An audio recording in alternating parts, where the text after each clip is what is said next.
হযরত হোসেন বুঝতে পারলেন এটা কুফা না, ভুল করিয়া কারবালার ময়দানে এসে পড়েছে। হুসাইন বলেন এই জায়গা তোমরা তাবু করো। কি করো? হযরত হুসাইন তাবু করলেন। বাদশা ইয়াজিদের কাছে খবর চলে গেলেন, কি স্যার হযরত হুসাইনকে ভুল পথ দেখাইতে দেখাইতে আমরা কারবালার ময়দান পর্যন্ত নিয়ে আসছি। এবার বাদশা ইয়াজিদ তার জাতীয় সংসদ সদস্যদেরকে নিয়ে আপনার পরামর্শ করলেন হযরত হুসাইন কুফা ময়দানে আসার আগে, কারণ সে তো কারবালায় আসছে, কুফায় যেন বুঝতে না পারে। আর কুফাতে মুসলিম আর মুসলিমের দুইটা ছেলে আসছে।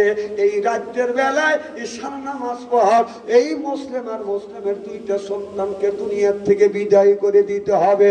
হযরত মুসলিম এটা বুঝতে পেরেছে বা শুনতে পেরেছে। তাদের গলের মধ্যে যখন আটকাইয়া ফেলছে, হযরত মুসলিম দুইটা সন্তান বুকের সাথে জড়াইয়া চোখের পানি ফেলে দিয়ে দিয়ে কান্দে আর বলে, বেটারে নিষেধ করলাম মানলি না, তোমরা আসলে দেখো বাদশা ইয়াজিদ এর চক্রান্ত বুঝতে পারে নাই, আজকে রাত্রে আমাদের তিন বাপ বেটাকে দুনিয়ার থেকে বিদায় করে দিবে।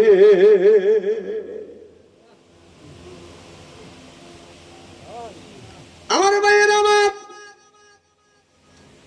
এবার মুসলিম থেকে বলে, বেটারে তোমার দুই ভাইকে বললাম বাবা আসো না, এখন তো তিনজন একসাথে মারা যাবো, তবে বেটা এই যে জানলা আছে জানলাটা আমি খুলবো, এই জানলা দিয়ে তোমরা দুই ভাই বের হয়ে যাও, যদি জানে বাঁচতে পারো কোন রকম করে জানে বাইসে হযরত হুসাইনের কাছে খবর দাও, হুসাইন যেন না আসে, কারণ হুসাইন যেন আসে না, হুসাইন তো এসে গেছে, সে তো বাদান কত দূর আসছে সে তো বাদান জানে না, চিঠিপত্র বাদান বন্ধ হয়ে গেছে, যোগাযোগ বিচ্ছিন্ন হয়ে গেছে। এবার দুই সন্তানকে বলতেছিল, আমি তোমার বাবা মারা যায়, তোমাদের জীবনের বিনিময় হলে হযরত হুসেন যেন কারবালার ময়দানে এই কুফায় যেন আসে, তোমরা যে কোনো মূল্যে হুসেনের কাছে খবর পাঠাইবে, যে কোনো কায়দা করে জানলা খুলিয়া দুইটা সন্তানকে বের করে দিছে। মুসলিম বাদন ওখান থেকে পালাই নাই। এবার যখন বাদশা ইয়াজিদ বলল মুসলিম আর মুসলিমের দুইটা সন্তানকে যে হত্যা করতে পারবে, মেরে ফেলে দিতে পারবে, ওই জামানার মধ্যে 100টা তাকে লাল উট দেওয়া হবে, কারণ দুইটা ছেলেকে আর মুসলিমকে যদি হত্যা করো তাকে 100টা লাল উট পুরস্কার দেওয়া হবে। এই যে হারেস নামে একটা লোক আছে, এই মন্ত্রী তখন বলল, তুমি যদি হারেস বলল হুজুর আমি মারবো, কয় তুমি যদি মুসলিম আর মুসলিমের দুইটা সন্তানকে দুনিয়ার থেকে বিদায় করে দিতে পারো, 100টা লাল উট দেব, আর আমার দেশে তোমাকে বড় একটা মন্ত্রীর পদ দেব। কি দেব? 100 লাল উট আর একটা মন্ত্রী পদ, বড় মন্ত্রী পদ, হয়তো স্বরাষ্ট্র মন্ত্রী। যদি মন্ত্রী একবার মন্ত্রিত্ব পায় তার কি কোনো জিনিসের অভাব আছে নাকি? আমার ভাইয়ের আমার এবার হারেস রাজ্যের বেলা কিছু সৈন্য নিয়ে গর্তাবাদন গেরোয়া করলেন, করিয়া বাদান দরজায় নক করলেন, দরজা খোলে না, লাঠি দিয়ে দরজা ভাঙিয়া বাদান ঘরের মধ্যে যায় মুসলিমকে ধরলেন, কয় তোর দুইটা সন্তান কই? কয় বলে আমারও 2 সন্তান চলে গেছে, ভাগিয়া গেছে। এবার 2 সন্তান ভাগিয়া গেছে, এবার কি করলেন? এবার হারেস মুসলিমকে বাদান হত্যা করিয়া বাদান দুনিয়ার থেকে বাদান বিদায় করে দিলেন। বাদশা ইয়াজিদের কাছে খবর চলে গেল, বাদশা ইয়াজিদ, ও বাদশা ইয়াজিদ, এবার মুসলিম তো দুনিয়ায় নাই, মুসলিমের দুনিয়ার থেকে মুসলিমকে দুনিয়ার থেকে বিদায় করে দিয়েছে, কিন্তু মুসলিমের দুইটা সন্তানকে ধরতে পারি নাই, তারা পালিয়ে গেছে, ভাগিয়ে গেছে। বাদশা ইয়াজিদ বললেন, দুইটা সন্তানকে যদি মারতে না পারো তাহলে 100টা লাল উট দেব না, আর মন্ত্রীর পদ তুমি পাবে না। হারেস হত্যা করিয়া আপনার হত্যা করিয়া হারেস যখন হত্যা করিয়া বাড়িতে চলে গেছে, হারেসের বিবি বলে, স্বামী গো আপনার গায়ে রক্ত কেন? রক্ত দাগ পাওয়া যায়, জামায় রক্ত পড়ছে, গায়ে রক্ত আছে। বলে বিবি তুমি কি শোনো না, আমাদের দেশের বাদশা ইয়াজিদ বলেছে, আপনার মুসলিম আর মুসলিমের দুইটা সন্তানকে যদি হত্যা করতে পারি 100টা লালুট দিবে, আর 100টা লালুট দিবে, আর বড় একটা মন্ত্রী পদ দিবে। এই জন্য মুসলিমকে হত্যা করেছি, আর দুইটা সন্তানকে হত্যা করতে পারা নেই। আগামীকাল যেই জায়গা পাবো তার দুই সন্তানকে দুনিয়ার থেকে বিদায় করে দিব। আমার ভাইয়ের আমার, মুসলিমের বিবি দেখে দেখে বলতেছে, স্বামী গো, মানুষ হত্যা করো না, কারণ মানুষ হত্যা যদি করো, মানুষ যদি হত্যা করো, কিয়ামতের ময়দানে আল্লাহর জান্নাতে তুমি যেতে পারবে না, জাহান্নামে তোমার যাইতে হবে। আর তোমার কি মন কাঁদে না? মানুষকে হত্যা করো, তোমার বিবেকে কেউ বাধা দেয় না। মুসলিম বলল, বিবি রে, এখন যদি দুই সন্তানকে হত্যা না করি আমি ক্ষমতা পাবো না, অর্থ সম্পদ আমার হবে না। অর্থ সম্পদের লোভে জানার পরেও জাহান্নামে যাবে, জানার পরেও মানুষের ক্ষতি করে কি করে না?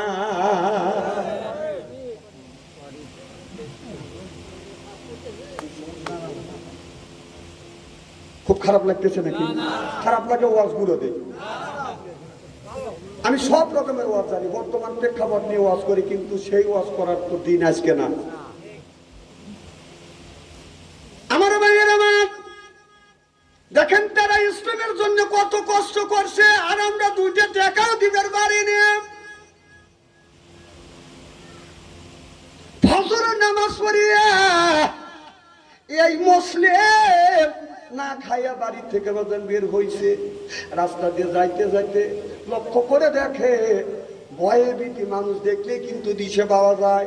কথা কন, একটা ছোট বাচ্চা মাঠের মধ্যে দিয়ে বাদাম দৌড়া যাচ্ছে। মুসলিম সন্দেহ করলে নিশ্চয়ই এই সন্তানটা দৌড়া যাইয়া ঘোড়া নিয়ে যা ওই বাচ্চাটার সামনে যখন দাঁড়াইছে, কোনো কথা বলে নাই। বাচ্চা মানুষ চোখের পানি ফেলে দিয়ে কান্দে, আমাকে মাইরো না, তোর বাড়িটা কোথায়? বলে আমার বাড়ি মদিনায়। তোমার বাবার নাম মুসলিম। ওই সন্তানটাকে বাজান হত্যা করছে। কথা বুঝতে চান না? হত্যা করিয়া মুসলিম বাজান বাড়ি চলে গেছে। বিবিকে বলে, বিবি রে, মুসলিমকে হত্যা করেছি, একটা সন্তান হত্যা করেছি, আর একটা সন্তানকে যদি হত্যা করতে পারি, তাহলে একটা সন্তানকে হত্যা করতে পারলে 100টা লালুট পুরস্কার পাবো, আর মন্ত্রিত্ব পাবো। মন্ত্রী যদি হই, কোটি কোটি টাকার আমি মালিক হয়ে যাব। এই জমিনে জোরদার মূল্য তার, পালকি যার বউগুনি তার, জোর কন ঠিক কিনে?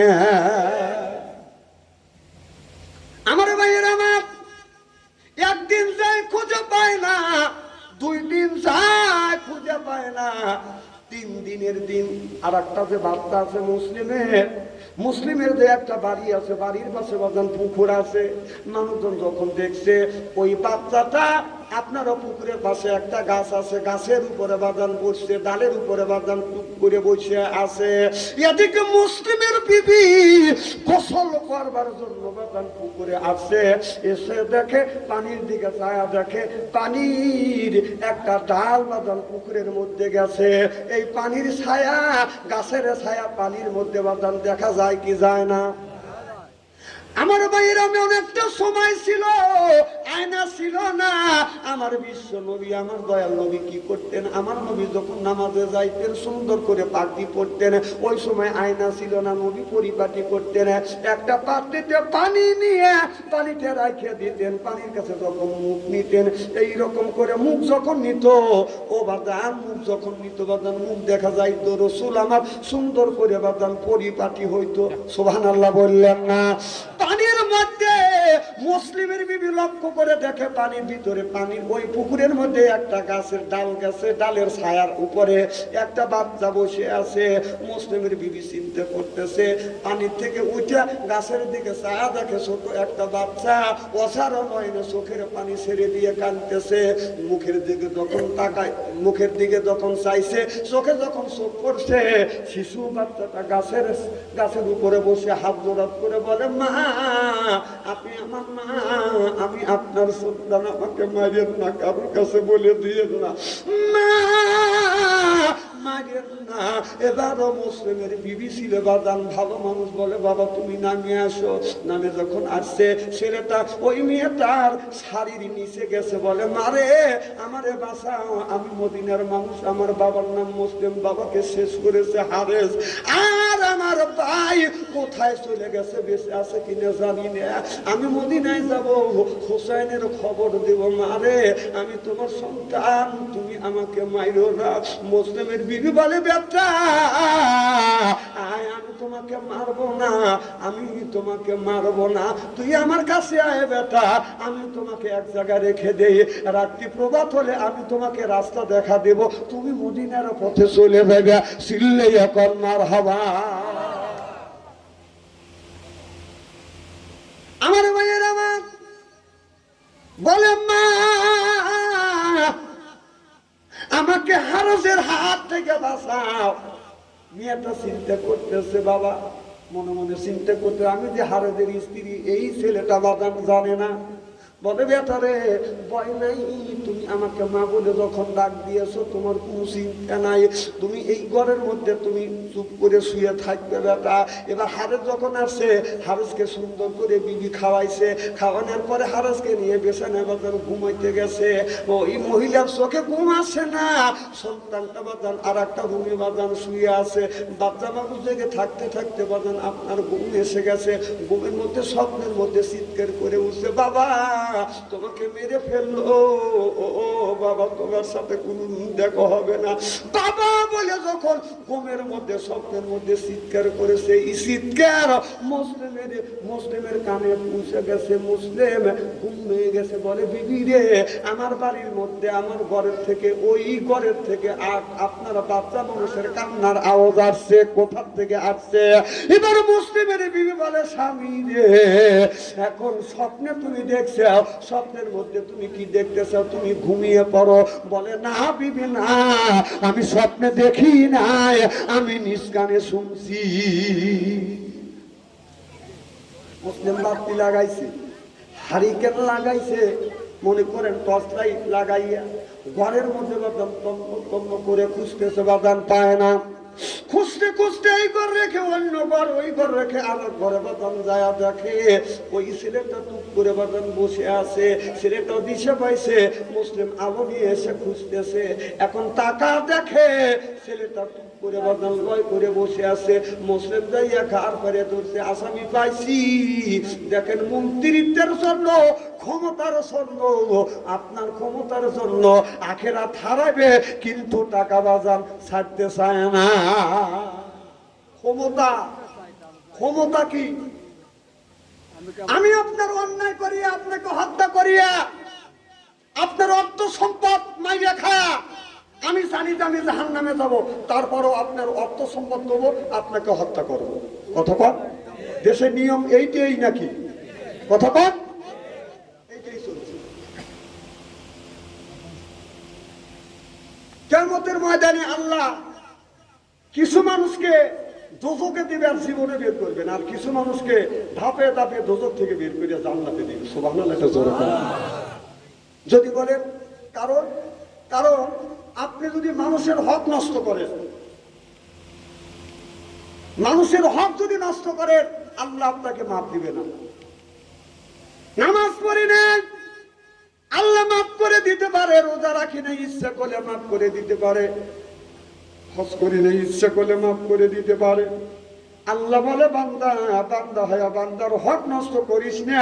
ওই বান্দা যদি মাফ না দেয়, আমি আল্লাহ তাকে মাফ দিব না।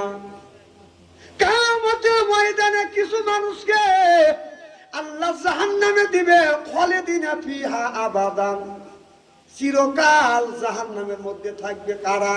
এদের কথা আল্লাহ বললেন আফা আংতা, হে নবী আপনি কি পারবেন তুমফিজুর মান ফিন্নার, আপনি কি পারবেন জাহান্নামের হাত থেকে এই লোকটাকে বাঁচাইতে? আল্লাহ নবী বললেন দুনিয়ায় মানুষকে